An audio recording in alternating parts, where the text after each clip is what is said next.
In the age of iPhone cameras, it's tempting to think, after snapping a decent shot of a bee on a flower, that you're a photographer. But then you see a photo taken by a pro and you realize that you're not. One of my favorite pros has released a new book called Uniform, and he is here to talk all about it, Mr. John Keatley. Hi, man. Great to see you. Thanks for having me. And there's the beautiful book right there. So the photos in Uniform were first shown in 2017 at Treason Gallery in Pioneer Square. And now they're being presented in this beautiful book, so congratulations. That's a big accomplishment. Now, many of us, certainly here and actually throughout the world, know you as a great portrait photographer.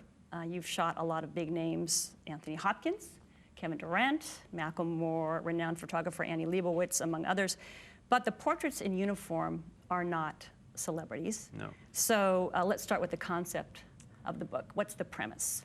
So Uniform is, it's kind of the culmination of a period of time where I was exploring identity. So like, let's explore what it happens or what it looks like when you take a group of people and you assimilate them and they all look the same with wigs and wardrobe and things like that. And then it became what happens if you take one person and you make him look completely different over, 7 different characters. And that was kind of a little more also like, oh, how do you kind of perceive or judge that person? And it started to become a little more than just like exterior and physical. And then Uniform came along. I was at Disneyland with my family, and there was a parade, and they had all the characters come out, and they had the Green Army Men, who we've all seen, and grown up with. And there was just something about it. Like, I just instantly knew I wanted to do a series of this. And so I created this series of portraits of people who were all painted green, and we had all of the wardrobe and props painted green. So they look very much like a human version of the Green Army Man. Well, so based on the title and the olive green garb, soldier garb, it would be easy to assume that Uniform is a commentary in some way on the military. Right. But that is actually not accurate, correct? Yeah, for me, it's not about the military at all. I have no experience with the military. It's not my story. But it was the clearest analogy for what I was feeling and what I wanted to express. Essentially, what I saw was this disconnect between something like a soldier, military. It's a very heavy subject, and like, it's a life and death thing. And then all of a sudden you jump to this like little toy, and it's like miniaturized. It represents people, but it's used for entertainment without a thought. Right. And I'm not judging or making any statements even about that. I think we all had those toys. But what I was really curious about is, like, at what point do you lose sight of humanity when you're talking about a very human story? And so I think for this, there was just simple things like shrinking it down, to a tiny figure, painting it green, wiping away like basic facial features. That disconnect really resonated with me. I felt there was something missing or off from like what's expected of me or what I'm trying to do, and then that voice inside that I think is who I am. How did you decide, or what was the criteria for choosing the people who are the characters in the book? I love creating characters, and so no matter what I'm doing, for me, I'm always looking for slightly exaggerated facial features. I want people who are attractive, but not in like a glamorous or like model sort of way. And beyond that, it just becomes too difficult to verbalize. So I'm just looking for people that really like spark my imagination or my curiosity. I love the way the characters are situated in the frame, lots of headroom. So talk about the placement of the people. Yeah, you're actually the first person that's mentioned that, which I love. So when I started shooting, it's kind of crazy. A lot of time, I mean, the mistakes are often the best things that happen when you're creating. And we were just setting up the lights, and I was taking a bunch of pictures, and sometimes I'll just take a picture like this, and I'm looking at the light on screen. It's not about if it's a good picture, it's just how does the light look. And I took a picture, and I wasn't looking through the camera, and it was off balance a little bit. But the guy was like really low in the frame, and there was something that I just loved about that. And I felt like it reinforced this idea of minimizing a person.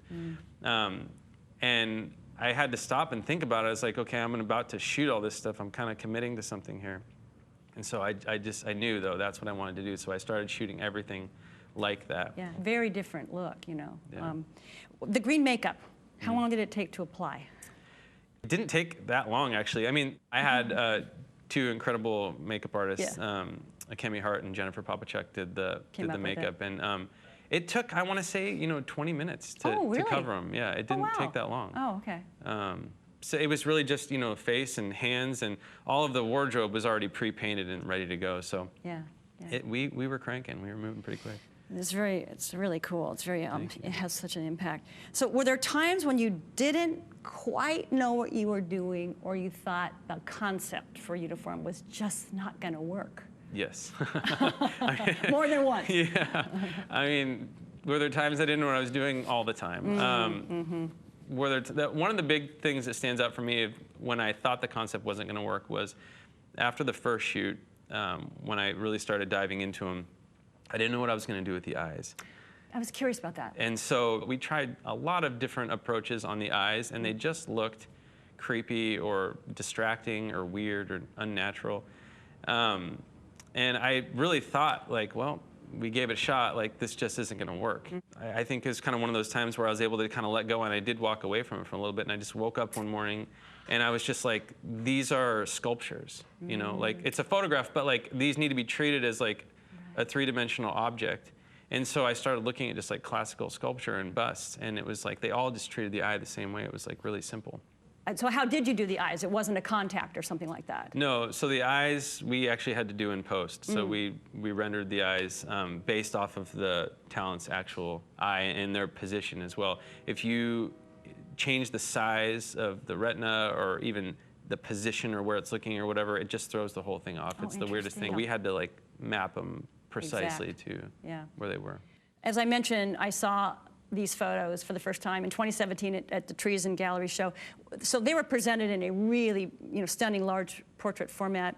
Was that your first solo show in a fine art gallery? Yeah, that was my first one. Which is a pretty big deal. It was awesome. So is your approach to shooting fine art photography, which this is, different from your approach to a commercial project? Yeah, I would say the approaches are pretty different for both. I mean, there's certainly similarities, and I always put myself into both. And stylistically, I hope that there's more commonality. But my approach for fine art is very much that there can be no strategy involved.